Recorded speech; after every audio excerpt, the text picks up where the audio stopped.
Ils sont nombreux à avoir gravé de leurs empreintes l'histoire de notre chère nation meurtrie par les luttes et les combats menés pour la libération de la République de Djibouti. Djibouti est le résultat d'un condensé de luttes multiformes à fouiller dans la mémoire collective et dans les méandres des archives enfouies, ça et là. Nous allons donc tenter d'énumérer au cours des différentes périodes de l'histoire nationale les martyrs qui ont sacrifié leur vie depuis le premier pas posé par les colons à Obok jusqu'à l'année charnière de 1916. De l'arrivée des colons à Obok, à partir de l'année 1862, les relations sont tendues entre autochtones et colons. Des événements sont des curseurs témoignant de la relation délétère entre colons et habitants d'Obokville. Ali Hamed est un jeune Obokois, le premier martyr de l'histoire coloniale, assassiné et tué froidement pour sa liberté des mouvements dans une zone que les Français considéraient d'ores et déjà comme leur territoire foncier acquis au prix d'un traité de spoliation. C'est la première crise politique qui interpelle l'intervention des autorités traditionnelles pour régler ce contentieux. Cette médiation n'empêchera guère le père du martyr et ses proches de se faire justice.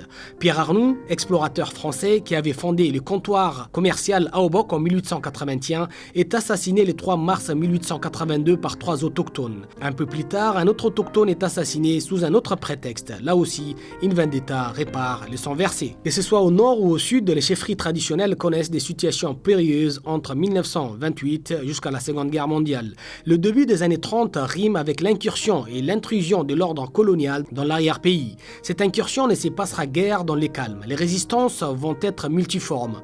Les pouvoirs coloniaux perturbent l'ordre traditionnel et les structures sociales pluricentenaires. Il organise des déportations du sultan de Gobaad, le Uta Ahmed, à Madagascar. Ces derniers décédera en déportation. D'autres chefs traditionnels qui oseront contester l'administration coloniale, à l'instar du chef de Kaboba au nord, seront aussi déportés.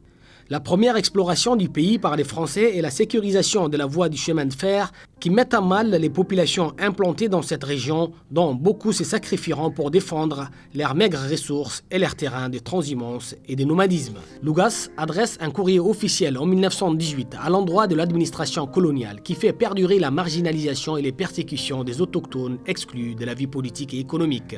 La puissance coloniale oppose les communautés entre elles et applique les politiques des divisés pour mieux régner. Ceci va malheureusement conduire à des situations dramatiques comme en 1949. Toujours en 1949, une émeute éclata pour libérer Hassan Hanfari, alors comptable de la société industrielle de Djibouti des Sauniers. Enfermé dans la sinistre prison civile appelée tout récemment le Centre de prévention Younous Toussaint, il fut libéré par un mouvement insurrectionnel qui fut démort du côté des émeutiers. Ils sont nombreux à avoir animé la vie syndicale qui est un préalable au lancement de la vie sociale, culturelle et politique. À commencer par Mahmoud Harbi, le premier vice-président du conseil de gouvernement qui a failli faire entrer les territoires au même titre que la Guinée-Conakry d'Ahmed Sékou Touré dans les camps au non à l'Union française lorsque le nouveau gouvernement de De Gaulle proposa de choisir entre continuité et autodétermination. Syndicaliste de la lutte ouvrière en côte française et Somalie qui, de 1950 à 1957, participa à tous les mouvements sociaux. Député du territoire puis vice-président du conseil des gouvernements, indépendantiste de première heure, il est l'homme du non à la communauté française lors du référendum de 1958. Après la victoire du oui, Mahmoud Harbi quitte alors la colonie et part en Somalie, puis en Égypte. Il meurt dans un accident d'avion.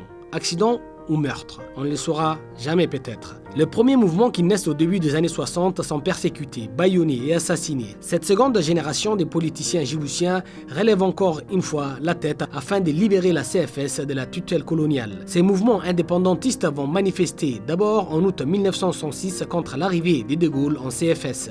Chaque génération ayant poussé les processus irréversibles pour l'acquisition à la marche forcée de l'indépendance, la mémoire collective retiendra également celle qui aura payé le plus de sacrifices, celle de la fin des années 60 qui aura défié le général de Gaulle au sommet de son prestige. Ces manifestations réprimées par les forces de l'ordre colonial vont provoquer la mort d'une dizaine de manifestants et une centaine de blessés à la place Lagarde. En mars 1967, suite au référendum truqué, des manifestations spontanées apparaissent à Djiboutiville, exigeant l'indépendance immédiate. Là encore, l'administration coloniale va accentuer sa répression, et notamment chez les leaders politiques. Il s'agit des leaders organisés au sein des partis politiques, le PMP, l'UDA et le FLCS, dont les actions sont décisives pour accélérer les processus souverainistes. L'assassinat tragique du syndicaliste Abdourahmane Andoulé marque la fin répressive du régime en place dont la dérive autoritaire fige les positions.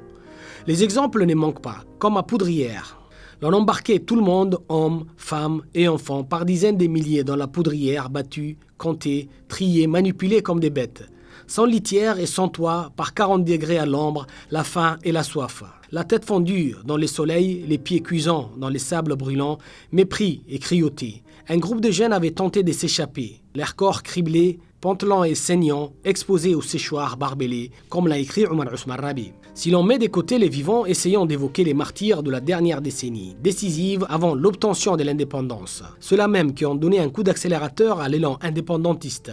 Les émeutes de Tadjoura en 1916 donnèrent lieu aux martyrs de Mohamed Ahmed, alias Doudou, ayant reçu une balle dans la tête. Un sort identique sera réservé aux preneurs d'otages de l'EUADA dans la même année. Plusieurs martyrs assassinés froidement par les GIGN à la frontière. Leurs noms sont Hassan, plus connu sous le nom des Golis, Salah Jama Awali, Hussein Abdillahi Abdurrahman, Hassan Roble, dit Doubé. Un survivant de cet événement dramatique libéré plus tard tombera dans la dépression et décédera quelques années plus tard. Il nous sera difficile d'énumérer tous les martyrs djiboutiens qui ont permis à notre pays d'accéder finalement à l'indépendance le 27 juin 1977. Et ceux aussi qui ont suivi humiliation, arrestation, licenciement, séquestration, interrogatoire et torture. Un travail de mémoire doit être fait pour faire l'inventaire de tous ces héros et martyrs dont la liste est loin d'être exhaustive.